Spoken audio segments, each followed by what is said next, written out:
जाट आरक्षण को लेकर फिर से प्रदर्शन शुरू हो गए हैं। हरियाणा और यूपी में सबसे ज़्यादा इसका असर है। यूपी में चूंकि विधानसभा चुनाव है और पश्चिमी यूपी में खासकर जाटों की संख्या बहुत ज़्यादा है और वो बहुत निर्णायक होते हैं। मेरे साथ यशपाल मलिक हैं जो लगातार जाट आरक्षण को लेकर आंदोलन करते रहे हैं और उसका नेतृत्व भी करते रहे हैं। ताज़ा हालात क्या हैं और जो केंद्र में बीजेपी की सरकार है, यूपी में जो राज्य सरकार है और जिस तरह से हरियाणा में जब प्रोटेस्ट हुआ था उसके बाद जिस तरह से आश्वासन मिला था, उसके बाद ऐसी क्या ज़रूरत पड़ गई कि फिर से आंदोलन शुरू करना पड़ गया, इन्हीं सब मुद्दों पर बात करेंगे। सर, हरियाणा में जिस तरह से आपका आंदोलन हुआ, यूपी में आंदोलन हुआ, पूरे एनसीआर में आंदोलन हुआ, एक आश्वासन मिला था, उसके बाद फिर से आप लोग को आंदोलन करने की नौबत आ गई, ऐसा क्यों हुआ? देखिए, एक तो ये जो अभी वर्तमान आंदोलन चल रहा है ये खाली आरक्षण को लेके नहीं है, इसमें 7 मांगे हैं। एक तो जो 2016 में आंदोलन हुआ और जिस तरह बीजेपी के सांसद राजकुमार सैनी, रोशन लाल आर्य, उसके कार्यकर्ताओं ने वहाँ बीजेपी के कार्यकर्ताओं ने एक साजिश के तहत ओबीसी ब्रिगेड बनाई। उसमें ओबीसी के लोग नहीं थे, उसमें अगड़ी जातियों के बहुत लोग थे, नाम उसका ओबीसी ब्रिगेड था। जिस तरह के षड्यंत्र बीजेपी करती है उसी षड्यंत्र के तहत, और जब हम लोगों ने 14 फरवरी से वहाँ आंदोलन की 2016 में शुरुआत की तो वहाँ 18 और 19 तारीख में हमारे हॉस्टलों में लड़कों को पीटा गया। हमारे लोगों पे वहाँ धरने पे जो वकील बैठे थे उन पे 35-1 का नारा देकर उन पे हमले कराए गए। और जब लोग डीआईजी के यहाँ काफ़ी संख्या में लोग गए घटना के लिए आपत्ति दर्ज कराने, तो उन पर सीधी गोलियां चलाई गई। वहाँ लगभग 30 लोगों की हत्या हुई, जिनमें 18 जाट भी थे, जो सीधी मिलिट्री बुला के। देश में पत्थरबाजों के लिए तो रबड़ की गोली चलानी चाहिए और आंदोलनकारियों के लिए सीधे शूट एंड साइड के ऑर्डर होने चाहिए। इस तरह की बीजेपी की साजिश थी, हरियाणा को बांटने की साजिश थी, जो हमने लगभग नाकाम कर दी। लेकिन उस आंदोलन के बाद जो हालात उपजे और जिस तरह की हालात हुए, जिसमें 18 वाट भाइयों की हमारे शहादत हुई और उसमें सैकड़ों लोग जेल में गए, आज भी 67 लोग जेल में हैं और 25,000 लोगों पे फर्जी मुकदमेबाजी थी। उन सब लोगों को लेके जनता में रोष बढ़ता जा रहा था। और उसी का जब 22 फरवरी 2016 को फैसला हुआ, तब भी ये मांगे थी सरकार ने, और राजकुमार सैनी पर जो दोषी अधिकारी थे जिन्होंने जातिगत काम किए थे, उन सब लोगों को लेकर रोष था और वे मांगे तय हुई। फैसला हुआ 22 फरवरी को। सरकार ने फिर मांगे नहीं मांगी, फिर 18 मार्च को फिर धरने दिए गए, 14 मार्च को और 18 मार्च को सरकार ने फिर वार्ता की। और फिर जून में 5 जून से शांतिपूर्वक धरने, जैसे अभी आंदोलन शुरू हुआ, इसी तरह से जून में बड़ी संख्या में लोग, लाखों लोग भी कुछ धरनों पर आए और सभी जातियों के लोग आए, खाली जाट ही नहीं। और उन लोगों ने सबके सरकार ने मांगी कि भाई हम ये केस भी वापस लेंगे, जेलों से बच्चों को रिहा करेंगे, क्योंकि ये आंदोलन है, ये कोई क्रिमिनल केसेज नहीं है। तो इस तरह की जो मांग थी बच्चों को रिहा करने की, मुकदमे वापसी की, शहीदों को नौकरी देने की, पैसा दे दिया गया उनको लेकिन नौकरी देने की बात थी, जो डिसेबल्ड है उनको नौकरी देने की बात थी, प्लस मुआवजा देने की बात थी, जो घायल हुए हैं आंदोलन के दौरान। संपत्ति वालों को तो, क्योंकि वो बीजेपी के ही कार्यकर्ता थे, अपने आप कुछ जगह आग लगाई थी उन्होंने, तुरंत के तुरंत उनका 3 गुना भुगतान कर दिया गया। लेकिन जो लोग मारे गए, ये देश में दुर्भाग्य आप देखिए कि किसी की दुकान जली, उसका भी हमें अफसोस है, और उन्हीं के लोगों ने जलाई, वो जो बीजेपी के कार्यकर्ता थे। षड्यंत्र, एक बड़ा षड्यंत्र था वहाँ। बाद में कमेटी की रिपोर्ट आई, उसमें भी कई बार ये दिखाया गया। कुछ दलित संगठनों ने एक भी सर्वे किए, उन्होंने भी वहाँ बताया कि हाँ, इसमें जाट की गलती नहीं थी। तो ये सब चीज़ के बाद अब दोबारा आंदोलन शुरू हुआ इन्हीं मांगों को लेकर। इसको हरियाणा में हमारे साथ क्या अत्याचार हुए, क्या बीजेपी ने साजिश की, हम लोग उत्तर प्रदेश में डोर टू डोर कैंपेनिंग पे है। कहा जा रहा है कि यूपी में चुनाव है और आप लोग कनपट्टी पर गन रख के जिस तरह से मांग मनवाई जाती है वो कर रहे हैं और आप आंदोलन के बहाने राजनीति कर रहे हैं, इस तरह के भी आरोप लग रहे हैं। हाँ, वो बीजेपी की जो षड्यंत्र की राजनीति होती है उसमें वो आरोप लगाती है मीडिया के माध्यम से, और कुछ मीडिया के लोग उनकी तरफ की बात भी करते हैं। जैसे ये बात चल रही है कि हम आरक्षण के लिए आंदोलन कर रहे हैं, उसमें तो 7 मांग है, ये बात पूरे मीडिया में फैलाई गई। और जिस तरह से ये पहली बार नहीं हुआ, 2012 के चुनाव में भी मैंने विरोध किया था और कांग्रेस को और उसके सहयोगी दल को यहाँ से समेटना पड़ा था। उसके बाद 2013 में दिल्ली, राजस्थान और मध्य प्रदेश तीनों राज्यों में जाट बहुल्य है, वहाँ पे भी मैंने एक ईयर, जैसे ही 8 दिसंबर को रिजल्ट आया, 16-18 दिसंबर की पहली कैबिनेट बैठक थी 2013 में, हमारी सुनवाई हुई आयोग में और 4 मार्च को हमें रिजर्वेशन दे दिया गया। क्योंकि राजनीतिक लोग जो है वे केवल पॉलिटिकल थ्रेट को मानते हैं। अगर कोई लोग अपना वेजिटेशन करेगा, उस पर गोली चलवा दो, हिंसा करा दो, और हिंसा जैसे पटेलों में हिंसा कराई, कापूज में हिंसा कराई, ये हिंसा राजनीतिक लोग आंदोलन को तोड़ने के लिए योजनाबद्ध तरीके से कराते हैं, अपने आदमी घुसा के। तो उसका साजिश हमने लिया। पंजाब, उत्तराखंड और यूपी तीनों में जाट बहुल्य है। पंजाब में तो पूरा जाट बहुल्य ही क्षेत्र है, और यूपी में हम 125 विधानसभा सीट इफेक्ट करते हैं, और इसमें उत्तराखंड में हम लगभग 20 विधानसभा सीट प्लेन की हम इफेक्ट करते हैं। तराई में हमारे सिख भाई हैं, और इधर यहाँ से लेके नारसन से लेके और देहरादून तक हमारे लोग हैं, हरिद्वार में, इन सब सीटों पे। तो यहाँ पे हमने योजनाबद्ध तरीके से एक जाट संदेश नाम का पेपर बनाया, और उसमें सभी घटनाएं लिख के कि भाई हमारे साथ क्या नाजायज काम बीजेपी ने किया। प्रधानमंत्री ने खुद 26 मार्च 2015 को अपने घर पे बुला के वादा किया था कि मैं जो आरक्षण आपका सुप्रीम कोर्ट से कैंसिल हुआ उसको दूंगा।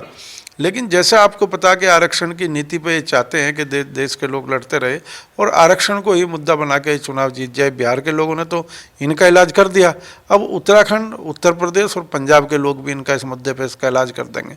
तो इन सब बातों को लेकर ये आंदोलन चला है, और निश्चित रूप से मैं आपको विश्वास दिलाता हूँ कि जाट जो है, जो बुलेट हम पे चलाई गई, उसका बैलेट से बदला लेगा, और इनको पश्चिमी उत्तर प्रदेश से भी बाहर है, पंजाब से बाहर है, और प्रयास कर रहे हैं कि ये उत्तराखंड से भी हमारे क्षेत्रों से बाहर हो जाए। पीएम ने आप लोग को आश्वासन दिया, जबकि आरएसएस के लगातार बयान आते रहे हैं कि आरक्षण की ही समीक्षा हो, खासकर ओबीसी आरक्षण की तो बिल्कुल समीक्षा हो। तो क्या लग रहा है, एक ऐसा संगठन जो गाइड करती है सरकार को, खासकर बीजेपी को, और उस समय में आपको लगता है कि जिसके नज़र में आरक्षण एक पाप की तरह चीज़ है, तो लगता है कि उससे जिस तरह से आप लोग जिस सहभागिता की बात करते हैं, जिस भागीदारी की बात करते हैं, जाति आधारित भागीदारी, तो संभव लगता है कि कम से कम बीजेपी आरएसएस के एजेंडे को दरकिनार करते हुए आरक्षण पर कोई फैसला ले पाएगी? देखिए, ये बड़ा संघर्ष है, और इस बड़े संघर्ष को हम दूसरी जातियों को भी साथ लेके चल रहे। जैसे हरियाणा में भेदभाव फैलाया गया कि भाई ये लोग आएंगे तो आरक्षण में आपका हक मार लेंगे, जबकि हरियाणा में 2 वर्ग पहले से हैं। एक वर्ग में खेतीहर लोग हैं, एक वर्ग में मजदूर किस वर्ग के लोग हैं। हमारा ये कहने का मतलब है कि सबका हक सबको मिले। जो भागीदारी होनी चाहिए, जो बाबा अम्बेडकर की भागीदारी थी, बाबा साहब की, कि भाई जिसकी जितनी हिस्सेदारी उसकी इतनी भागीदारी। हम लोग कहते हैं हमारी आबादी 60% से ज़्यादा है, पिछड़ों की आरक्षण 27% क्यों? दलितों को तो मिला जितनी उनकी आबादी के अनुसार मिला, लेकिन अब उनकी भी आबादी बढ़ गई है, उनको भी वो कम पड़ रहा है। उसमें भी ये लोग जातिवाद घुसा रहे हैं कि इस जाति ने ज़्यादा फायदा उठा लिया तो दूसरे दलितों को इसके खिलाफ कर दीजिए।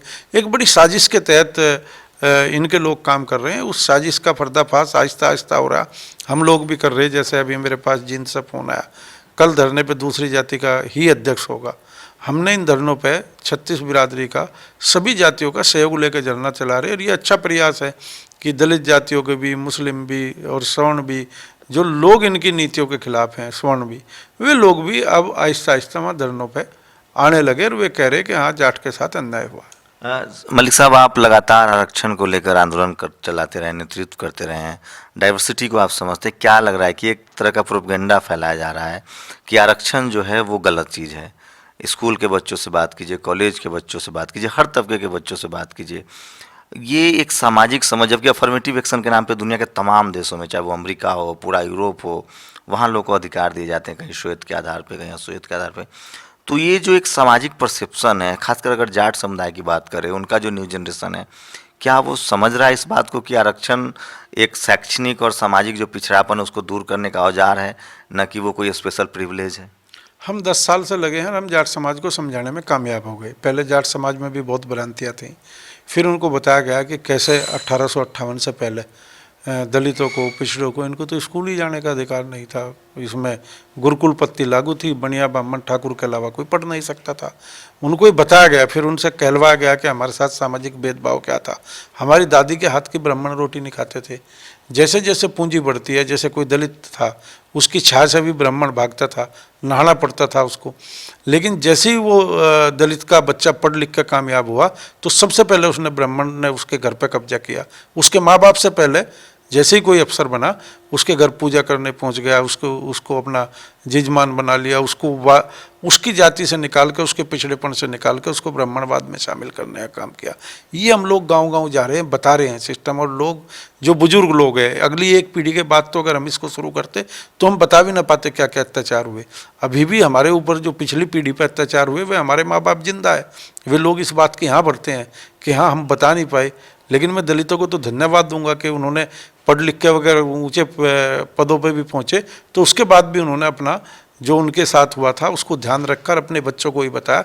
पिछड़ी जातियों में आप ये पाएंगे कि जैसे ही वो संपन्न होता है सबसे पहले वो ब्राह्मण का शिकार होता है, अरे जजमान आप तो हमारे हो।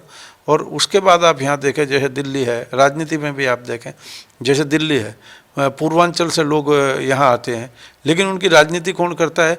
जो उनके माँ बाप को गलत दृष्टि से देखता था, राजनीति यहाँ आकर उनकी ब्राह्मण पकड़ लेता है, उनको उनकी भाषा में बोलता है, उनको भाई साहब बना लेता है।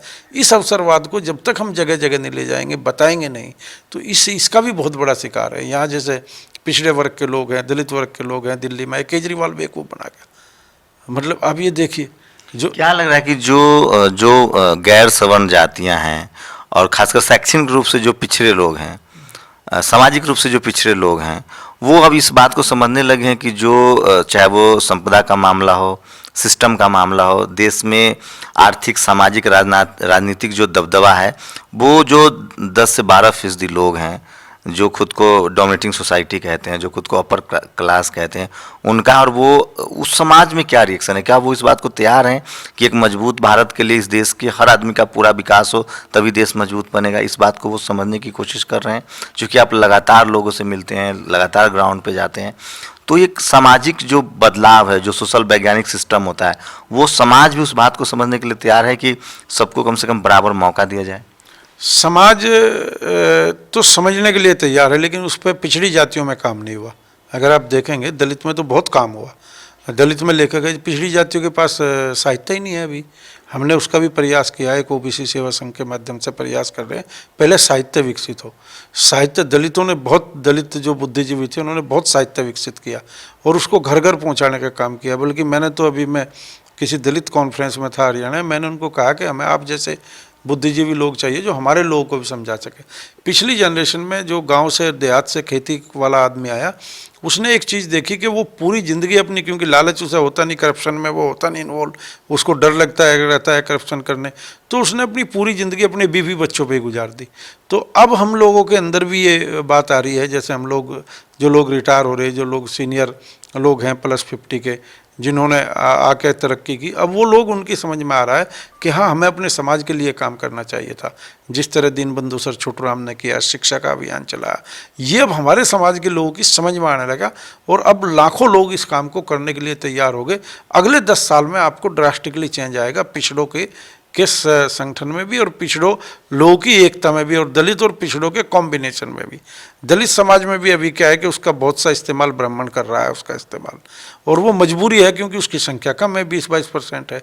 पिछड़ों की ऐसी मजबूरी नहीं है कि उसका कोई इस्तेमाल कर ले। जिस दिन पिछड़ा एक हो जाएगा वो फिर इनका इस्तेमाल करना शुरू कर देगा। क्या लग रहा है कि जो जाट आरक्षण का जो आंदोलन है, अभी जो आपने कहा पंजाब और खासकर यूपी और उत्तराखंड, इन तीनों राज्यों में किस तरह का इम्पैक्ट देख रहे हैं? क्या आप लोग पॉलिटिकली बॉयकॉट कर रहे हैं या बैलेट के माध्यम से आप अपोजिशन को सत्ता में लाएंगे? कैसे, मतलब क्या आप लोग की रणनीति है?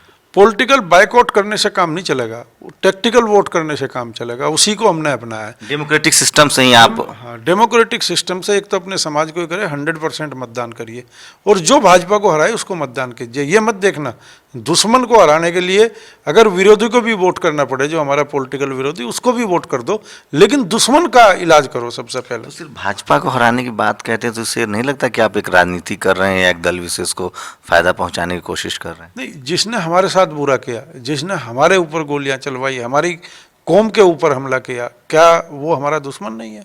ये क्यों? क्योंकि जब तक इसका राजनीतिक, दूसरी बात मैं आपको और बता दूं, देश में कोई भी पॉलिटिकल पार्टी हमारी वोट के बगैर राज कर सकती है, लेकिन भाजपा किसी भी कंडीशन में हमारी वोट के बगैर नहीं कर सकती। गुजरात, मध्य प्रदेश, राजस्थान, दिल्ली, यूपी, उत्तराखंड, पंजाब, हिमाचल और राजस्थान तो हो गया, हिमाचल के बाद जम्मू कश्मीर, ये सारे ऐसे राज्य हैं जहां हम लगभग 132 लोकसभा इफेक्ट करते हैं।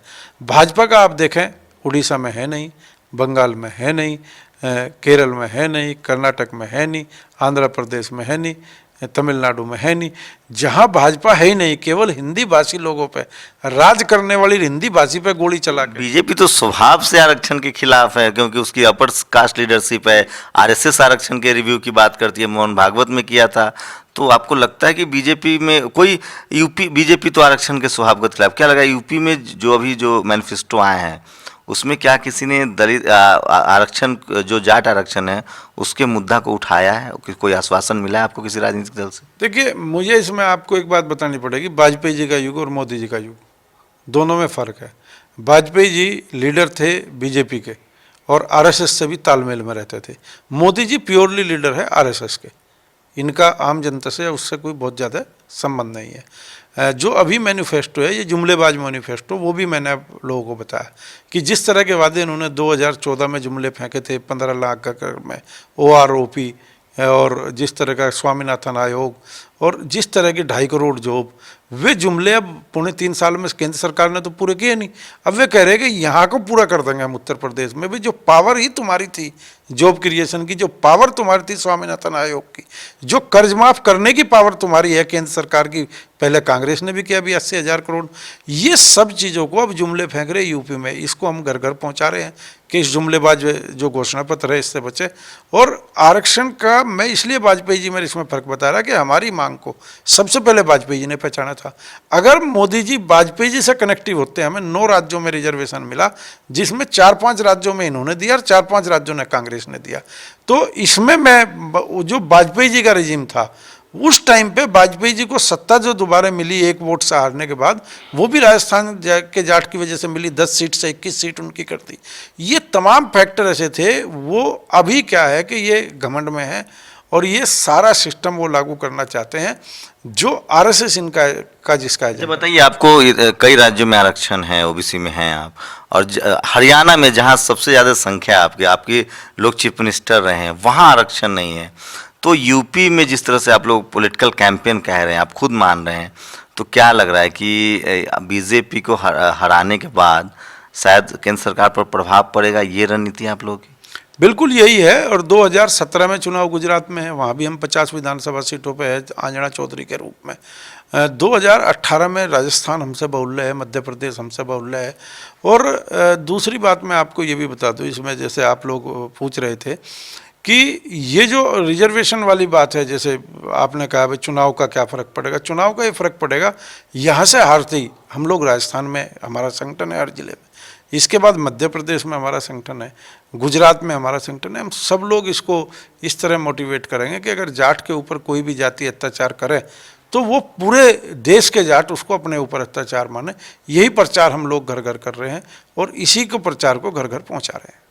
लेकिन हरियाणा में जिस तरह के हालात हैं, यूपी से आप जो जाट आरक्षण चुनावी जो आप एक कैंपेन चला रहे हैं, तो उसमें तो लोग ये भी कहेंगे ना कि भाई ये तो पॉलिटिकल माइलेज के लिए सब कर रहे हैं, बस आपको बीजेपी से दुश्मनी निकालनी है। हाँ, मैं आपके पहले सवाल का जवाब नहीं देखा। बीजेपी से दुश्मनी नहीं है, मैंने बताया वाजपेयी जी के टाइम में हमें मिला और हम लोगों ने उनकी मदद की दोबारा प्रधानमंत्री बना। आपने हरियाणा में कहा हमें आरक्षण क्यों नहीं मिला। हरियाणा में सही 91 में हमें आरक्षण मिला, 94 में भजन लाल जी आए, उन्होंने कैंसिल कर दिया। सबसे पहले देश के जाट को हरियाणा में मिला। और मैं आपके माध्यम से मीडिया को भी तमाम लोगों को भी बताना चाहता हूं कि हमारी लड़ाई एक अजीब लड़ाई है। हम 16 साल से प्रदेश के आरक्षण में हैं, केंद्र का आरक्षण पाने के लिए हम इतना आंदोलन कर रहे हैं, यानी इस देश में दोहरी नागरिकता, ये बहुत बड़ा सवाल है, मीडिया इसको समझ नहीं रहा। हरियाणा में तो हमें 2 बार आरक्षण मिल चुका है, 2013 में मिला दोबारा, वो फिर कैंसिल कर दिया कोर्ट ने, क्योंकि वो गलत तरीके से दिया गया।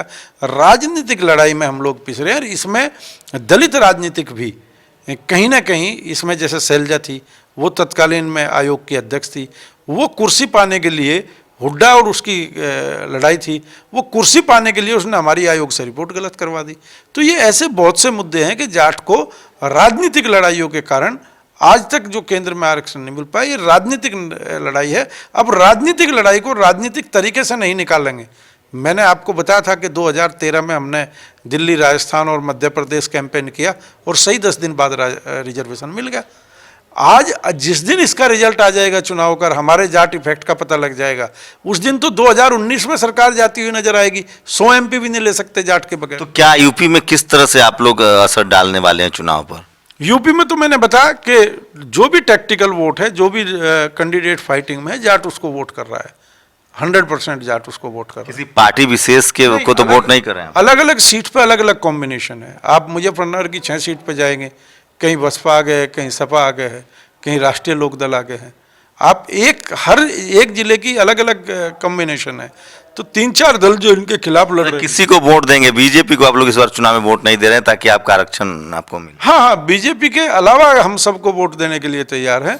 और वो भी बताया गया, वहाँ कमेटियाँ बनाई गई। हरियाणा की टीम जा रही है 125, और दिल्ली की भी टीम वहाँ गई है, और राजस्थान की टीम भी वहाँ जा रही है, जो आगरा और मथुरा वाला एरिया है।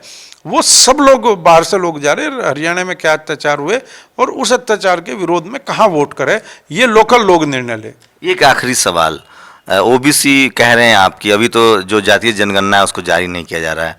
अनुमान लगाया जा रहा है कि भाई 60% की उनकी आबादी है, 27% आरक्षण है। राज्यों में भी बुरी स्थिति है, कहीं 15%, 16%। अब यूनिवर्सिटी में बहुत सारे कट हुए हैं। तो क्या लग रहा है कि आरक्षण जो 27% आरक्षण था, आप लोग ओबीसी कोटा में आने की कोशिश कर रहे हैं, तो वो ऑलरेडी उसमें पैक हैं लोग, बहुत सारी जातियां हैं उसमें। तो क्या लग रहा है कि और आरक्षण बढ़ाने की ज़रूरत है ताकि तमाम जातियां, चाहे कोई भी जाति हो, वो शैक्षणिक और सामाजिक रूप से जो पिछड़ेपन है उसको दूर हो, इसलिए अदर बैकवर्ड कम्युनिटी को और आरक्षण देने की ज़रूरत है? या जो आरएसएस कह रही कि आरक्षण की समीक्षा होनी चाहिए, दोनों में से क्या जायज़ लग रहा है आपको? 50% का बैरियर टूटना चाहिए और जनसंख्या के हिसाब से होना चाहिए 50। और उस पर हम लोग ट्राई भी कर रहे हैं, जो मैंने बताया ओबीसी सेवा संघ, हम इस पर बड़ा कैंपेन कर रहे हैं और उस कैंपेन के नतीजे भी आने शुरू हो गए हैं। जैसे हम लोगों ने मांगा था पिछली बार, उसके कैंपेन में हमने अपनी जो रिप्रेजेंटेशंस दिए थे, हमने कहा था भाई हमें जिस तरह दलितों को वेंचर फंड देगा, इसलिए ओबीसी का भी वेंचर फंड बने। मुझे लग रहा है इस बजट में कहीं ना कहीं ओबीसी का वेंचर फंड बनेगा और वास्तव में पैक है। 60% आबादी को 27% रिजर्वेशन मिलेगा तो पैक है। लेकिन अभी 27 में जब हम पहुंच जाएंगे तो फिर हम 60% की भी पैरवी करेंगे, क्योंकि लगता है आपको कि आरक्षण की वजह से एससी, एसटी, ओबीसी और माइनॉरिटी, इनका एक राजनीतिक समीकरण बनता देख रहे हैं? क्योंकि इस देश में हमेशा से जो लीडरशिप रही है वो उनके पक्ष हाथ में रहा है, जो चाहे पार्टी कोई हो, चाहे कांग्रेस हो, बीजेपी हो या लेफ्ट हो, लीडरशिप के लिहाज से बैकवर्ड क्लास या एससी, एसटी, ओबीसी हाशिए पर ही रहा है। तो क्या लगता है कि आरक्षण की वजह से जैसे बहुत सारी जातियां खत्म हुई और एक क्लास वर्ग बना, एससी, एसटी, ओबीसी, पिछड़ी जाति और दलित, मतलब शेड्यूल ट्राइब और शेड्यूल कास्ट, तो क्या लग रहा है कि एक राजनीतिक समीकरण बनता देख रहे हैं एससी, एसटी, ओबीसी, माइनॉरिटी का, जिसके बाद हो सके कि भागीदारी के सवाल पर और सारे आंदोलन हो? आप देखेंगे 77 के बाद तो ये समीकरण काफ़ी हद तक बना, बिहार में बना, यूपी में बना, बहुत सी जगह बना, और दलित भी मुख्यमंत्री बनी, ओबीसी भी मुख्यमंत्री बने। ये तमाम समीकरण तो स्टेट लेवल पे है, लेकिन सेंट्रल लेवल पे इसलिए नहीं बन पाया कि जो हमारे नेता हैं वे आपस में उनकी जूतम पजार बहुत है। दलित लीडर्स की ओबीसी लीडर के बीच में बहुत बड़ा भेदभाव है। एक प्रदेश का ओबीसी लीडर दूसरे प्रदेश के ओबीसी लीडर को प्रधानमंत्री नहीं देखना चाहता। लेकिन जैसी सोशल ऑर्गेनाइजेशंस तैयार होंगी और वे प्रेशराइज करेंगे कि भाई आपको कहीं ना कहीं इकट्ठा होना पड़ेगा और आपके ऊपर ये सोशल ऑब्लिगेशन होगा कि आपको अपनी जाति है। आप लगाए कि बिहार का पिछड़ा नेता नहीं चाहता कि यूपी का पिछड़ा प्रधानमंत्री बने, हरियाणा का पिछड़ा नहीं चाहता कि राजस्थान का पिछड़ा प्रधानमंत्री बने। जनता में एक एकजुटता दिख रही है। हाँ, जनता में तो एक माहौल चेंज हो रहा है। जनता चाहती है, लेकिन उसके जो लीडर्स हैं, अनकेपेबल लीडरशिप भी बहुत बड़ी जिम्मेदार है, जो हमारे यहाँ से चुन के जा रहे हैं, वो बाहुबल और पैसे। सामाजिक स्तर पे लगता है जैसे काम होना बंद हो गया, मतलब पॉलिटिकल लीडरशिप पर तो बात हुई, लेकिन सोशल स्तर पे, सामाजिक स्तर पे जो जाति मिटाने की बात थी, जो भागीदारी की बात थी, उस पर बहुत कम काम हुआ। निश्चित रूप से दलितों में काम हुआ, दलितों में सोशल स्तर पे, साहित्य पे बहुत बड़ा काम हुआ। ओबीसी में बिल्कुल काम नहीं हुआ, 0.01% भी नहीं हुआ। उसके लिए हम लोग प्रयासरत है कि ओबीसी में, हाँ, लेकिन दक्षिण भारत के ओबीसी में काम हुआ। दक्षिण भारत का ओबीसी और 69% आरक्षण है, जैसे कर्नाटक, तमिलनाडु में। दक्षिण भारत में ओबीसी और दलित भी कंबाइंड है, वो अपने मुद्दों पे मिल के लड़ता है। तो ये स्थिति अभी उत्तर भारत में हिंदी स्पीकिंग में नहीं है। हिंदी स्पीकिंग में अभी जाति प्राथमिकता है, वर्ग संघर्ष की हिंदी स्पीकिंग में ज़रूरत है, और उसके लिए बड़ी जातियों को सामने आना पड़ेगा निजी स्वार्थ छोड़ के। यशपाल जी, आपने हमसे बात की, इसके लिए बहुत बहुत शुक्रिया। जी धन्यवाद। देखिए, आरक्षण को लेकर हमेशा बात होती है। इस देश में डेमोक्रेटिक सिस्टम जब से आया तब से आरक्षण आई है, और आरक्षण पर आपको बात करना पड़ेगा। आरक्षण एक ऐसी चीज़ है जिसमें आपका देश मजबूत होता है। आप आरक्षण के बारे में समझिए, पढ़िए। आरक्षण कोई नेमत नहीं है, कोई भीख में दी गई चीज़ नहीं है। वो आपके देश को मजबूत करने के लिए बना था। पूरी दुनिया में अफर्मेटिव एक्शन है। कहीं महिलाओं को सुदृढ़ करने के लिए अलग से अधिकार दिए गए हैं। पूरी दुनिया में अश्वेतों को मजबूत करने के लिए उनको अलग से अधिकार दिए गए हैं। भारत में जो जातीय संरचना थी, जिनके जाति के आधार पर जिनका शोषण हुआ, जिनको स्कूल जाने से दूर रखा गया, जिनको व्यापार नहीं करने दिया गया, एक कई तरह के पिछड़ेपन था, आर्थिक पिछड़ेपन था, सामाजिक पिछड़ेपन था, और तो शायद वही एक आरक्षण एक हथियार था जिसको कॉन्स्टिट्यूशनल राइट्स दिया गया, जो संवैधानिक अधिकार दिए गए, और इसकी कोशिश की गई कि भारत तभी एक मजबूत राष्ट्र बनेगा जब इसका हर नागरिक सामाजिक रूप से, आर्थिक रूप से मजबूत हो, आपस में भाईचारा हो, जातीय भेद खत्म हो, सबकी भागीदारी हो, चाहे वो सोशल सिस्टम हो, चाहे वो जुडिशियरी हो, यूनिवर्सिटीज़ हो, बिजनेस हो, चाहे वो खेती हो। अगर कुछ % लोगों के पास ही संपदा होती है तो उससे एक देश के रूप में आप मजबूत नहीं होंगे। इसलिए आरक्षण पर जब भी बात होती है, आप उसके पक्ष में हो सकते हैं, विपक्ष में हो सकते हैं, लेकिन उस पर बात कीजिए और आप पता करने की कोशिश कीजिए कि आरक्षण जो है वो कोई ऐसी चीज़ नहीं है जिस पर आप बात ना करें। उस पर बात कीजिए, बहस कीजिए, और सोचिए कि जो आपके समाज में जो बहुत बड़ी आबादी है, जो पिछड़े हैं, हाशिए पर हैं, जो वंचित हैं, शोषित हैं, उनको कैसे मेन स्ट्रीम में लाया जाए। और तब आपको लगेगा कि हाँ, आरक्षण नाम का जो टूल है वो इस देश को मजबूत बनाने के लिए शायद अभी भी बहुत ज़रूरी है। कैमरामैन के साथ शंभू कुमार सिंह, नेशनल दस्तक, गाजियाबाद।